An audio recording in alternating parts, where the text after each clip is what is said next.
O moldador de sonhos estava trancado no banheiro, com as costas pressionadas contra a porta, suor escorrendo pelo rosto, daquele tipo que só aparece com puro terror.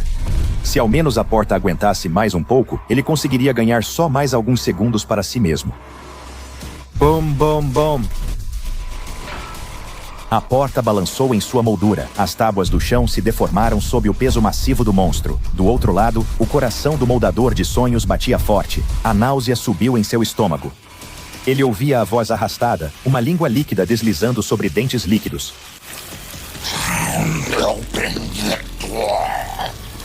Você nunca faz nada direito. Era um som repugnante, como gosma sendo forçada por um cano, outro baque, e a porta se estilhaçou. O moldador de sonhos foi arremessado contra as frias lajotas do banheiro.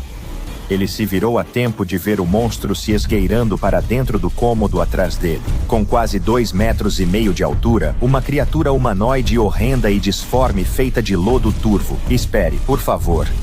Ele não conseguiu terminar a frase. A mão se fechou em seu rosto como um torno, e ele sentiu aquela sensação horrível, familiar e ardente de estar em contato com o lodo. A criatura o puxou para um abraço de urso, forçando o lodo ácido a cobrir o corpo do moldador de sonhos, corroendo sua pele, sua carne e, em breve, seus ossos. Ele gritaria, mas sua mandíbula, língua e pulmões já tinham desaparecido. Ele fechou os olhos e esperou pelo inevitável. Ele acordou gritando, como na maioria das manhãs. Quando se acalmou, levantou-se e foi arrastando os pés ao banheiro. A porta continuava quebrada, ele pagaria o conserto depois. Mais uma coisa na lista interminável, pensou ele ao escovar os dentes. O trabalho estava terrível. Como sempre, o gerente gritava até ficar vermelho de raiva, por algum relatório não entregue, meta não atingida ou puxa-saquismo não feito. O moldador de sonhos dominou o gesto de acenar e pedir desculpas, embora isso não diminuísse a humilhação. Você nunca faz nada direito. Seu chefe gritou com ele na frente do escritório. Naquela noite, o moldador de sonhos preparava miojo em sua pequena cozinha. Ele estremeceu ao ver uma barata gorda correndo pelo chão e subindo na parede. Ele enviou vários e-mails ao proprietário sobre isso, mas nunca obteve resposta. Parecia que a infestação no prédio dele só estava piorando. Assim que terminou de despejar a água fervente no macarrão seco dentro do copo de plástico, ele ouviu mais barulhos vindos de um dos armários baixos. Ótimo, mais insetos, ele pensou.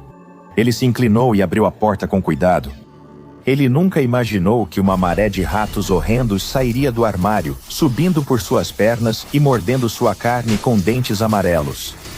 Ele caiu no chão, gritando, enquanto o tapete de pelos famintos o cobria, despedaçando-o. Logo, não restaria nada dele, exceto pedaços de tecido e ossos roídos. E então ele acordou, suando, hiperventilando, exausto, nada nunca mudava. Era dia de avaliação de desempenho. No trabalho, 2 homens do corporativo analisavam cada movimento e estatística dele, destacando seu desempenho ruim. Sua vida e orgulho pareciam pendurados e sangrando diante de você, enquanto 2 açougueiros ansiosos cortavam tudo em pedaços. Mais tarde naquela noite, o moldador de sonhos deitou-se e fechou os olhos. Ele estava paralisado na cama enquanto um cirurgião decrépito, com bisturis nos dedos, pairava sobre ele, os olhos pequenos mal visíveis acima da máscara. O moldador de sonhos não conseguia se mover, mas sentia cada lasca de dor enquanto o cirurgião o cortava com suas unhas enferrujadas e afiadas para catalogar tudo o que havia dentro dele. As coisas tinham ficado tão ruins que ele simplesmente tentava evitar dormir. Inúmeras xícaras de café preto, engolindo comprimidos de cafeína como se fossem confeitos, tomando Red Bulls até seu coração parecer um motor prestes a superaquecer e explodir em chamas. Ele evitava ir para casa a todo custo, temendo que a tentação de deitar e começar outro pesadelo fosse grande demais. Em vez disso, ele pegava os ônibus da cidade à noite, só para sentir alguma coisa. Quando o ônibus parou no sinal vermelho, o moldador de sonhos viu um rosto conhecido, uma mulher enorme e sorridente se aproximando no escuro. Ela tinha cerca de 2,5 metros de altura, quase tão larga quanto alta, pele pálida e doentia, segurando um longo tubo sujo em uma de suas mãos. Ela sorriu boba e acenou com o tubo para enfatizar. Num sonho anterior, ela enfiou o tubo em sua garganta e bombeou tanto líquido quente que seu estômago explodiu. Ao lembrar, ele sentiu ânsia de vômito. Ele correu até o motorista e ordenou que acelerasse, mas ao chegar à cabine, o motorista sumiu. A mulher com o tubo estava do lado de fora da porta, forçando os dedos pela divisória fechada, tentando abri-la à força. O moldador de sonhos gritou e acordou. Uma mulher sentava-se ao lado dele, preocupada. Ah, ele a reconheceu. Era a moça simpática do financeiro do trabalho. Ele sempre quis puxar conversa com ela, mas nunca teve coragem. Enquanto eu editava o próximo episódio sobre o assustador mistério SCP, que você verá em breve, me deparei com um programa de edição cujas habilidades parecem quase sobrenaturais. Mas esse software é totalmente real. Estou falando do Opus Clip, e se você ainda não ouviu falar dele, agora é a hora. Esse software tem habilidades que tornam meu processo de edição incrivelmente rápido e eficiente. E grandes criadores do YouTube, como Stephen Bartlett, Jubilee Logan, Paul, Mark Rober, Louis House e muitos outros já estão usando. Quem edita clipes curtos, de vídeos longos, sabe como isso é demorado, especialmente com vídeos de 3, 4 ou até 10 horas. Eu entendo bem essa sensação. O Opus Clip automatiza a edição de shorts, analisando o seu vídeo e criando clipes curtos, prontos para as redes sociais. E além de tudo isso, há um recurso chamado agendador automático que permite selecionar vários clipes e agendá-los com antecedência. Assim, seu conteúdo é publicado, enquanto você acompanha outro caso misterioso da SCP. Para agilizar o fluxo de trabalho, você pode usar o rastreamento de assunto por inteligência artificial, que detecta, rastreia e reenquadra automaticamente para manter o objeto centralizado.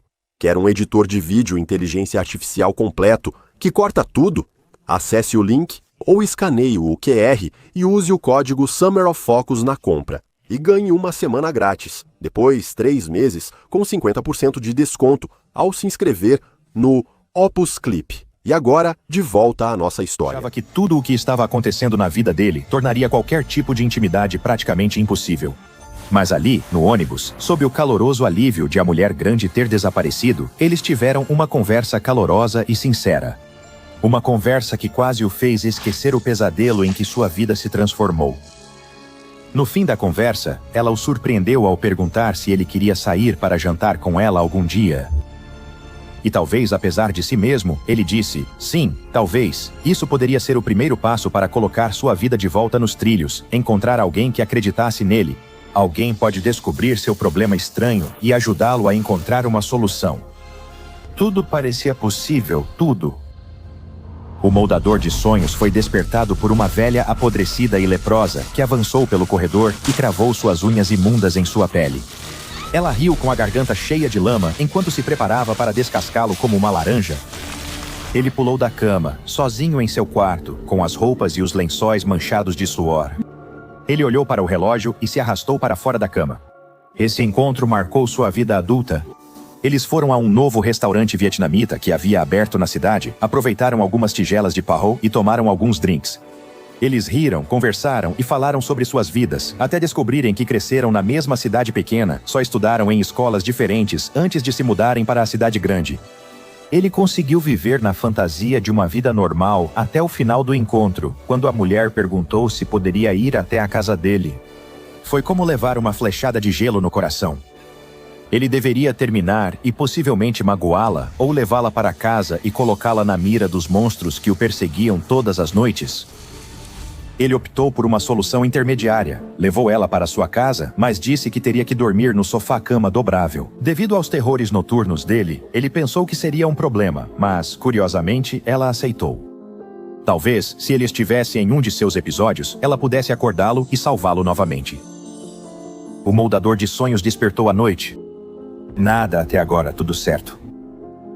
Ele foi ao banheiro, sem monstros à espreita, sem ratos, sem homens gosma cruéis. Talvez essa mulher fosse seu amuleto da sorte, a chave para ele finalmente levar uma vida normal.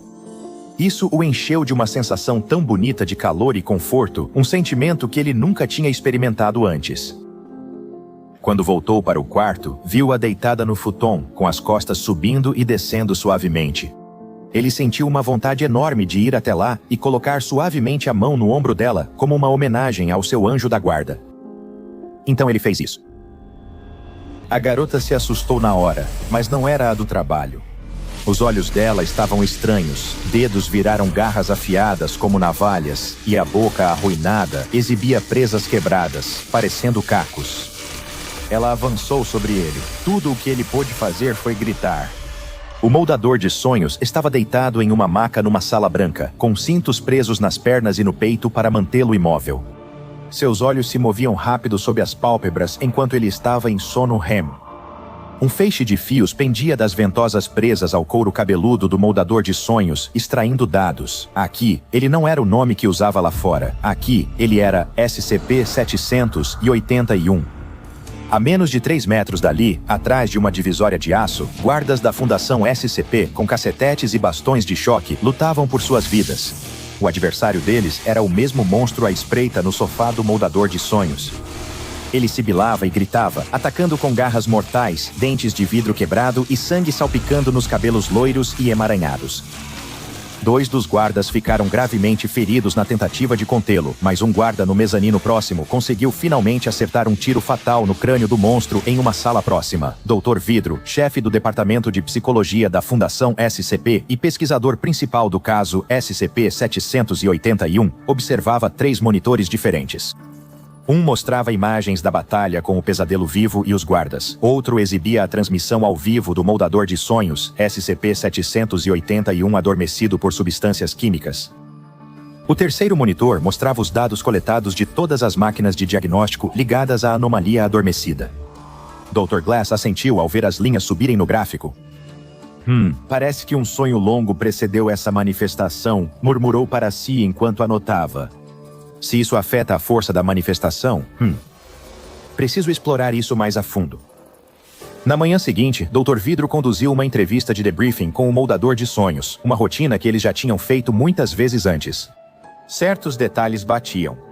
Qualquer pesadelo horrendo que SCP-781 tivesse, ele se tornava uma entidade física real e tentava atacar e matar o moldador de sonhos, junto com qualquer um que tentasse defendê-lo. Quando a Fundação não se esforçava para defendê-lo, os pesadelos geralmente o matavam de forma horrível, mas ele reaparecia ileso 12 horas depois. Para repetir toda essa farsa doentia novamente? Tem certeza que não lembra de nenhum detalhe do sonho 781? Dr. Vidro perguntou, tentando ao máximo manter uma postura calma e simpática. O moldador de sonhos suspirou e abaixou a cabeça. Juro por Deus, doutor, eu contaria se soubesse. Minha memória não é boa com isso. Dr. Vidro anotou que a repressão da memória surgiu provavelmente como um mecanismo para lidar com suas frequentes mortes dolorosas. Depois da entrevista, Dr. Vidro resolveu atualizar os procedimentos de contenção para testar os parâmetros. Após a autorização dos diretores, ele colocou guardas de elite ao redor do moldador de sonhos enquanto dormia para lidar com a maldição anômala. Isso funcionou melhor do que o esperado quando, à noite, tentáculos de carne com espinhos cortantes deslizaram pelas frestas. Na sala, os guardas usaram katanas de alta frequência para cortá-los facilmente. O moldador de sonhos teve sua primeira noite de sono contínuo, talvez em toda a vida. Esse padrão persistiu por dias e semanas, enquanto o Dr. Vidro percebia melhorias na saúde mental e emocional do moldador de sonhos. Um efeito colateral natural de não experienciar frequentemente mortes violentas próprias e alheias. Nas entrevistas de debriefing, o Dr. Vidro notou que, embora a saúde mental do moldador de sonhos tenha melhorado, sua memória permanecia confusa, especialmente sobre seus sonhos misteriosos. Em um momento de lucidez, ele afirmou que acredita que talvez de onde vêm os sonhos, alguma entidade onírica ao estilo Sandman que de alguma forma teria se encarnado no mundo físico. Poderia ele estar ligado, felizmente, aos sonhos bem menos perigosos de toda a humanidade? As possibilidades impressionavam. Mesmo assim, Dr. Vidro, um dos membros mais intuitivos da equipe sênior da Fundação, se perguntou se não estava abrindo uma porta que deveria permanecer fechada. Como o moldador de sonhos, sempre retornava ao morrer, mantendo algumas lembranças do seu tempo. Antes, os superiores do Dr. Vidro estavam cogitando a ideia de transformar o moldador de sonhos em algum tipo de classe D reutilizável. Alguém que pudesse realizar experimentos letais repetidamente e relatar detalhes em primeira mão sobre isso. Para o Dr. Vidro, isso lembrava as formas sombrias de curiosidade que geravam histórias de advertência na Fundação. Claramente, seus superiores não tinham essas reservas, já que colocaram um dos colegas mais jovens do Dr. Vidro, o Dr. Cooper, encarregado de descobrir exatamente o que fazia o moldador de sonhos funcionar. Ele realizou várias entrevistas intensivas com a anomalia, usando às vezes medicação, para saber o que ela lembrava dos pesadelos. Ele só sobreviveu devido à intervenção da Fundação. No início, o moldador de sonhos foi evasivo, como sempre. Ele alegou que não conseguia se lembrar de nada, como se uma névoa densa estivesse cobrindo essas lembranças, e ele simplesmente não conseguia distinguir as formas. Do outro lado, o Dr. Cooper insistiu, exigindo saber mais, até que de repente, uma expressão sombria tomou conta do rosto do moldador de sonhos. Era como se um interruptor mental tivesse sido acionado, e embora nada tivesse mudado fisicamente, Dr. Cooper quase sentia estar diante de outra pessoa. Ele agora fazia anotações intensas, enquanto o moldador de sonhos falava. "Vou te torturar", ele disse. "Quer conhecer meus pesadelos? Este será o melhor modo de você saber, doutor." O Dr. Cooper queria fazer uma pergunta, mas não chegou a fazê-la. O moldador de sonhos pulou na mesa, tomou a caneta do doutor e esfaqueou brutalmente sua garganta, enquanto o pesquisador tentava pedir socorro. Os guardas foram ágeis e dispararam contra o moldador de sonhos. Não foi rápido o bastante para salvar o Dr. Cooper. Quando o moldador de sonhos reapareceu 12 horas depois, não lembrava de ter matado o pesquisador. Ele parecia muito angustiado quando a Dra. Glass mostrou as imagens do assassinato. Desde então, a Dra. Glass adicionou uma nota oficial ao arquivo de avaliação psicológica do SCP-781 dizendo: como esse surto é o primeiro sinal de raiva ou hostilidade que o SCP-781 demonstrou, talvez seja prudente evitar questionar o SCP-781 sobre seus pesadelos. Sonhos e pesadelos podem ser um assunto bastante interessante. Eles podem revelar os maiores medos e preocupações escondidos no fundo do nosso subconsciente.